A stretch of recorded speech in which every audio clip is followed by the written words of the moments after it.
who is a senior lecturer at the University of the Philippines, and he joins us live from Jakarta, where the meeting is taking place this week. Thank you so much for joining us on Newsday today. Firstly, as I mentioned, a lot to discuss, but in your view, what would be the top priority for the bloc?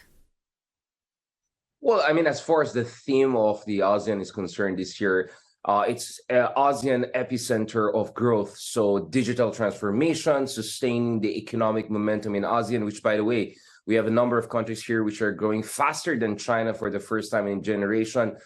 Infrastructure development, connectivity, those are going to be at the top of the agenda here in Jakarta as far as ASEAN is concerned. But clearly, there are also deepening worries about, a number of crises in ASEAN's own backyard or within ASEAN, whether that's the crisis civil war in Myanmar or the festering disputes in the South China Sea, with President of the Philippines, Ferdinand Marcos Jr. also coming in and pushing very hard for more focused discussion and hopefully some sort of decisive solution on this matter.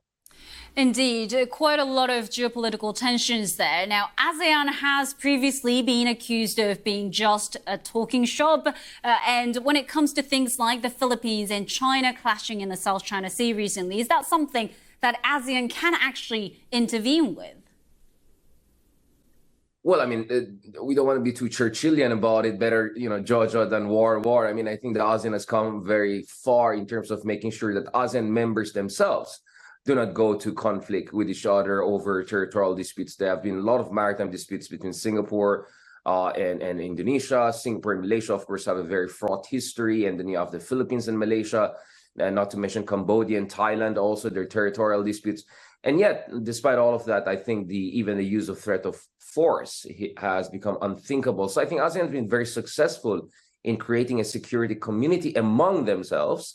But unfortunately, when it comes to ASEAN's ability to help its members in dealing with territorial or maritime disputes, like the one in South China Sea vis-a-vis other powers, particularly China, which has very robust economic influence in the region and very robust geopolitical influence over certain member countries in ASEAN, definitely the ASEAN is not living up to expectations. And that's precisely because it's not really consensus-based. I mean, ASEAN operates based on unanimity.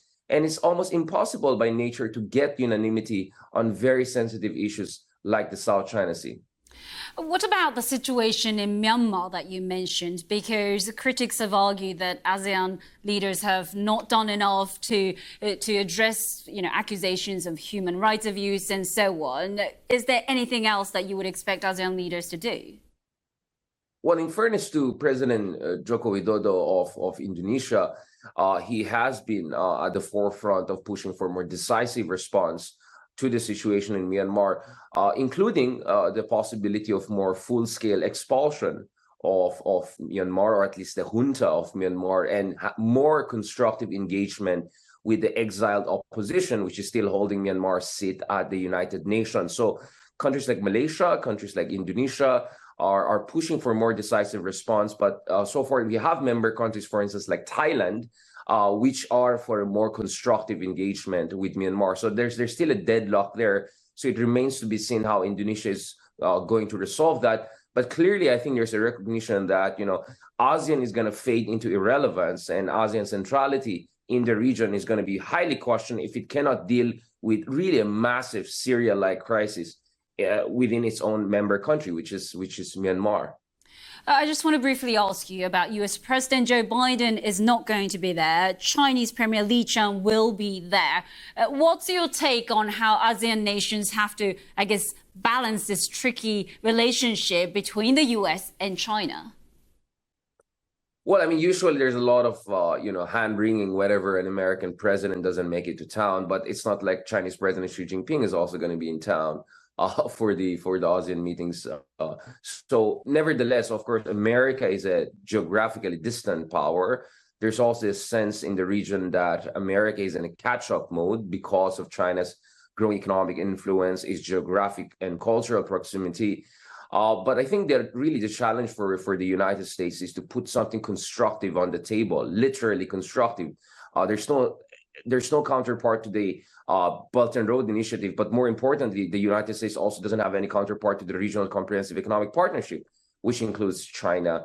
So the US is yet to put forward a major economic initiative. They do have, in fairness, the Indo-Pacific Economic Framework, but the joke in the town is that the IPEF is more like ASEAN, a lot of symbolism, not much substance. So what we hope to see here, not Biden himself, he's not going to be in town, but Vice President Kamala Harris and other top American officials, we hope to see more concrete details and updates on the IPEF. Is this going to bring more market access for ASEAN countries, or is this at least going to bring more digital free trade between the United States and the region? So as the US is also set to host the APEC summit later this year. So those are the details we're looking for.